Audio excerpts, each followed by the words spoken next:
Peace be upon you, my friend. I am Sheikh Yusuf, the Life Strategist. And today, I want you to look around the room you are sitting in right now. I do not mean just glance at it with a casual eye. I mean scan it with the cold, calculating eye of a strategist who is preparing for an empire. So, what do you see? You see furniture, you see books, you see knickknacks and mementos. But I see something else entirely. I see antennas. I see spiritual and psychological anchors. Every single object in your home is an antenna, and it is either broadcasting a signal of welcome to sustained provision, or it is broadcasting a signal of get out. You are praying for wealth. You are working 18 hours a day for a breakthrough. You are reading every book on marketing and finance, but your environment is screaming poverty at the top of its lungs. And in the ancient teachings, we learn a frightening but liberating truth. The divine presence that carries all provision, all clarity, and all peace cannot dwell in a place of chaos, disorder, or defect. You think you have a money problem, but I am telling you as a man who has seen the rise and fall of many fortunes that you have a vessel problem. You are trying to invite high-level, multi-generational provision into a home that is currently acting as a storage unit for spiritual and psychological trash. This is why you feel like you are running against a headwind. Today we are going to perform a necessary, ruthless eviction. I am going to identify the 3 specific categories of items that act as poverty magnets in your home. These are items that physically and energetically block the flow of abundance into your life. If you have them, you are repelling the very money you are trying to attract. I don't care if they have sentimental value. I don't care if they were a gift from someone you love. And I don't care if you think you might need them one day. If you want to change your financial trajectory, they must leave your sanctuary today. By the end of this session, you are going to take a black trash bag and reclaim your territory, turning your house from a museum of stagnation into a powerhouse of wealth.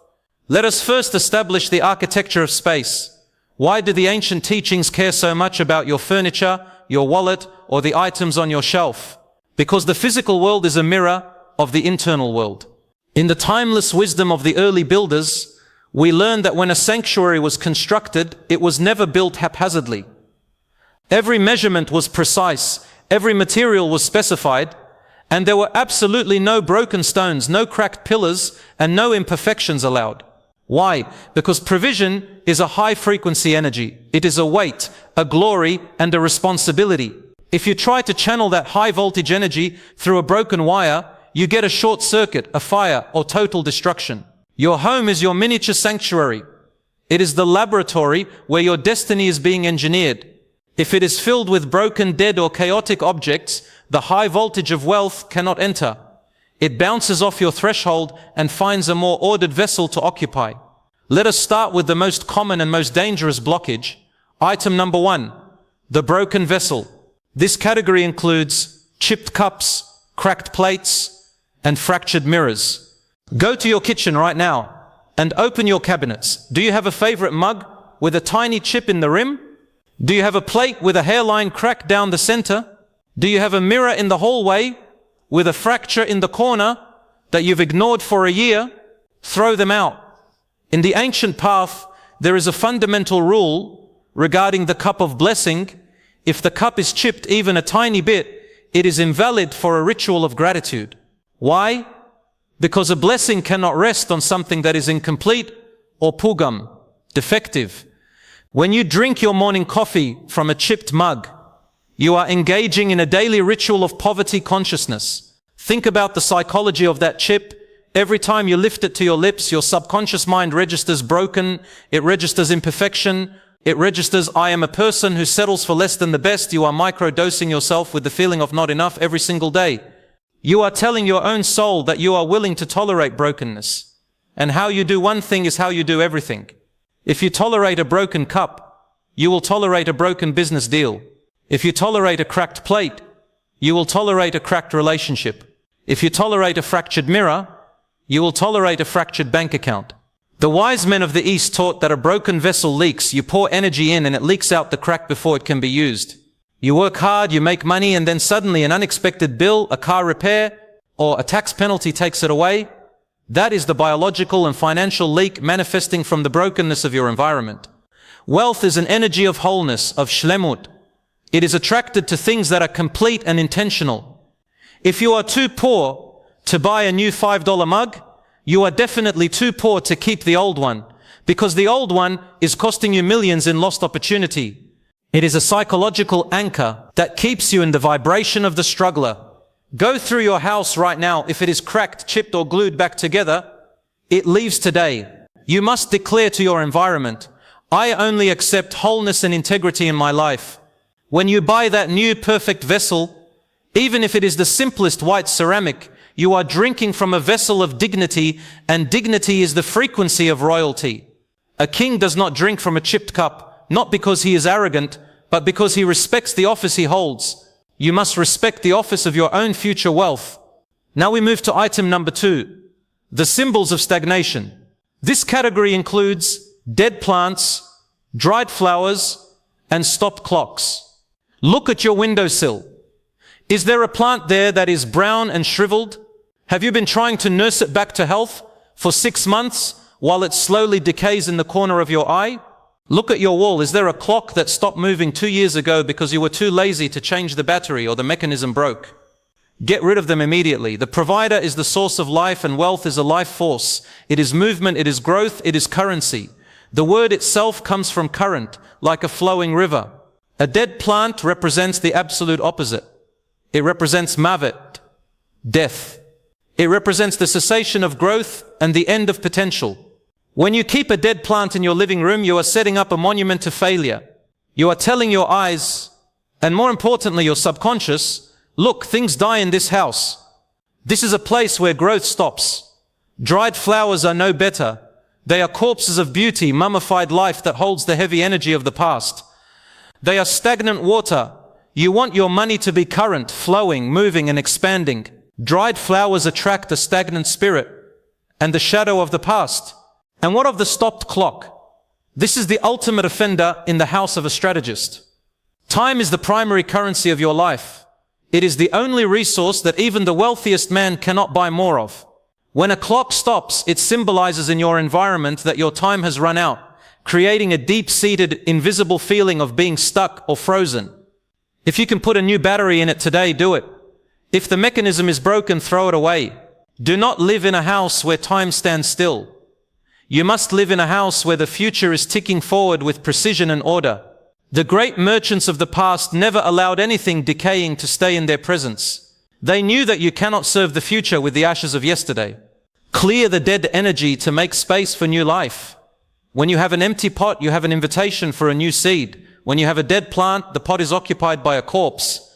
Empty the pot and invite the increase. I knew a man who had a collection of stopped antique clocks. He thought they were art, but his life was in a permanent state of delay. His projects never finished. His payments were always late.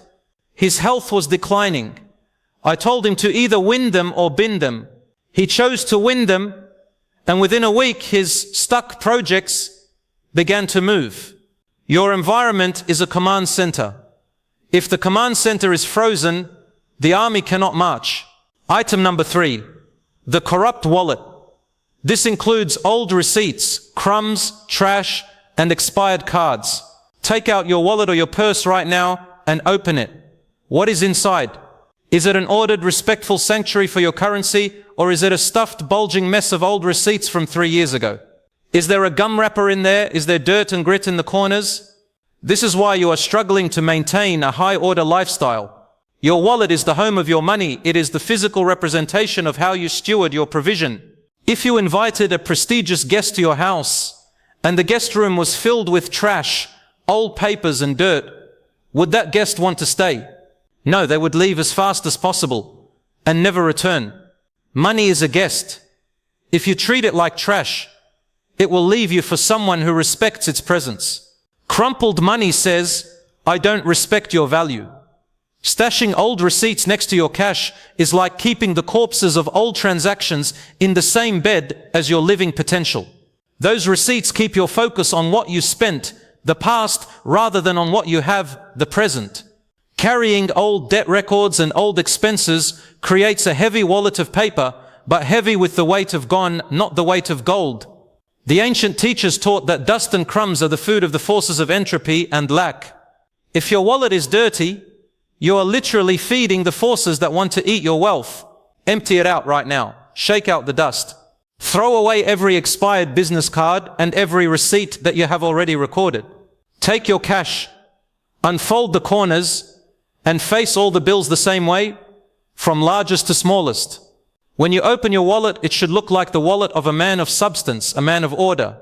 Even if there is only one $5 bill inside, let it sit there like a king on a throne, with space to breathe. When you pay for something with an organized, crisp bill from a clean wallet, you signal to yourself, to the merchant, and to the provider, I am a steward. I am a manager. I am ready for more. The infinite loves to give to good managers. If you cannot manage a 3-inch piece of leather, why would the universe trust you to manage a corporation or a real estate empire? Start with the wallet. It is the micro-temple of your finances. Now let us move to the bonus category that most people ignore because it is hidden, but it is the silent killer of your ambition, the under-the-bed storage. What is beneath you while you sleep? We are taught that during sleep, your soul is in a state of recalibration and ascent. The energy surrounding your body while you sleep imprints upon your subconscious mind.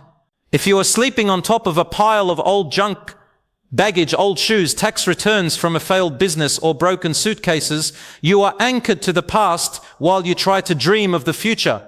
You are bathing in the energy of clutter and unresolved business for 8 hours a day. How can you wake up with a clear, strategic mind when you are floating on a sea of stuff I don't know what to do with? The bed is a place of renewal and life. There should be nothing under it but air and space. Air allows for the circulation of the spirit.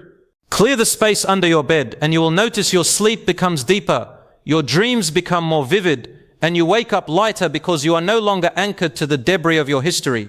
If you have no other place to store these things, it means you have too much stuff and not enough space. Sacrifice the stuff to gain the space. Wealth loves space. It hates clutter. Now I want to address the law of the threshold. Every time you cross the door of your house, you are moving between the world of chaos, the marketplace, and the world of order, your sanctuary. If your threshold is cluttered with old shoes, boxes that haven't been opened, and junk mail, you are polluting the entry point of your provision. In the ancient trade routes, the gate of the city was the most important place. If the gate was blocked, the trade stopped. Clean your threshold. Make it an inviting, clear path for blessing to enter. Many of you are working 18 hours a day, but your environment is working against you 24 hours a day, 365 days a year. You are fighting an uphill battle against the environmental pressure of your own clutter. When you fix the environment, the work becomes effortless. Wealth is not just a lottery ticket or a lucky break. It is a frequency. You must tune your antenna. You must fix your receiver. You must clean your house. Let us discuss the strategy of the vacuum, the universal law that states nature abhors an empty space. When you throw out the chipped mugs, the dead plants, the wallet trash, and the underbed baggage, you create a vacuum. If you do not fill that vacuum intentionally, it will fill with more dust and more chaos. You must perform a consecration of space. You are not just cleaning, you are preparing the landing pad for your empire. Replace the poverty signals with wealth signals. You do not need to be rich yet to do this. You just need to be intentional. Replace the chipped mug with a single perfect vessel that brings you joy and dignity. Even if you only have one. In the kitchen, where you cleared the broken plates, place a bowl of fresh, vibrant fruit, pomegranates, citrus, or apples. In the ancient teachings, fruit represents the result of a successful harvest and the sweetness of Shifa flow. A bowl of fresh fruit says to every cell in your body, this house is fertile, this house produces, this house is full. Replace the dead plant with living green herbs like mint, basil, or rosemary. Their scent elevates the soul and invites a spirit of clarity. And in your newly cleaned, ordered wallet, keep a seed bill, a high denomination bill that you choose never to spend. This is your guarded provision. Knowing you have capital that you could spend but choose not to, shifts your entire internal psychology from I am struggling to I have reserves. This attracts more. Money likes to be where money is respected and kept. I want you to go through your house today with a large black trash bag. Do not be emotional. Do not let your ego tell you that you are wasting things. The real waste is the millions of dollars you are losing because you are living in a low-frequency environment. Every item you purge is a weightlifting off your financial destiny. You will physically feel the air in the room get lighter. And when the room is light, your mind becomes a sharp, clear channel for the ideas and strategies that build dynasties. I have sat with men who are worth 9 and 10 figures, and I noticed a common thread in all their homes. They were incredibly ordered. There were no broken things. There were no dead things. There was no junk. They treated their space with the same level of respect they treated their capital. This is not a coincidence, it is a prerequisite. If you cannot maintain the order of your physical surroundings, you will never be able to maintain the order of a massive, complex business. Chaos in the closet leads to chaos in the boardroom. And order on the shelf leads to order in the bank. I want to tell you a story of a merchant who once came to me, a man who lived in a house that was essentially a museum of his past failures. He had old equipment from businesses that went bankrupt 10 years ago. He had clothes that didn't fit him. He had broken furniture he intended to fix. He was drowning in debt and could not understand why every new venture failed. I told him, "You are trying to build a future on a foundation of corpses. Your house is a graveyard. You are sleeping in a cemetery of your own mistakes." He spent one weekend only 48 hours purging everything. He filled 20 trash bags. He gave away what was useful and binned what was broken. He cleaned his wallet. He cleared under his bed. He called me on Monday morning and his voice sounded 20 years younger. He said, "Sheikh Yusuf, I feel like I can finally breathe. I feel like I have permission to succeed." That same afternoon, an old contact called him with an opportunity that he had previously been too overwhelmed to even consider, because his mind was no longer managing the clutter tax of his house. He saw the potential immediately. He took the deal, and that was the start of his true wealth. He didn't need a new strategy. He needed to clear the blockage. Most of you are currently paying a clutter tax on your brain power. You are using 40% of your mental energy just to navigate the chaos of your own home. Imagine what you could achieve if you had that 40% back for your business, your investments, and your vision. The life strategist knows that everything you own owns a piece of you. If the thing is broken or useless, it is a bad investment. Sell it, give it, or throw it. This is the ruthlessness required for the top 1%. I want you to go into the comments right now and write these words. "I am a steward of order." By writing that, you are making a public declaration to your subconscious and the source of provision. You are telling the universe that you are ready to stop settling for brokenness and start hosting abundance. Subscribe to this channel, because next week I am going to teach you the law of the evening sanctuary, the specific way you must close your day to ensure your wealth multiplies while you sleep. Do not be like the masses who are possessed by their possessions. Be a strategist. Choose your environment with the precision of an architect, and you will choose your destiny with the power of a king. If you are struggling with the transition, start small, but start today. Throw away the chipped cup. Clear the receipts from your wallet. These are the small gates through which the large provision enters. Close the gates of chaos and open the gates of order. When you feel the urge to keep something broken, remind yourself, this object is a poverty antenna. I am a man of wealth. We are not a match. You have a destiny that requires a high-performance vessel. You cannot run a jet on a runway covered in debris. Clear the path. Now, let us conclude by reinforcing the sovereignty of space. Every room you walk into is a reflection of your state of mind. If the room is ordered, your mind can find peace. If the mind finds peace, it can find wisdom. If it finds wisdom, it finds wealth. It is a straight line from your kitchen floor to your bank balance. Do not let anyone tell you otherwise. They want you to stay in the chaos, because a chaotic man is easy to control and easy to sell to. An ordered man is a sovereign man. He is a life strategist. He knows what he has, he knows where it is, and he knows where he is going. Be that man. The infinite is a God of order, and he is looking for ordered homes to fill with his provision. Make your home the primary target for his blessing. Throw away the decay, purge the defect, invite the wholeness. I will be watching your progress in the comments. Your soul is the blueprint, and your life is the construction. Peace be upon you, my friend. Go and get the trash bag. Start with the wallet, move to the kitchen, and end under the bed. The weight you feel leaving your shoulders is the beginning of your new wealth. The stagnation ends today. The multiplication begins now. I am Sheikh Yusuf, and I look forward to your testimony of breakthrough. Stand your guard. Peace. Do not wait until tomorrow morning. The inertia of tomorrow is the shadow of today's hesitation. The wise man acts while the fire of revelation is still hot in his chest.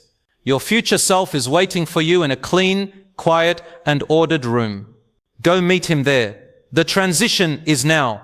Take the first step. Clear the first shelf. Purge the first drawer. You are building a palace, one clean space at a time. The provision is already on its way. Make sure it has a worthy place to land. Peace.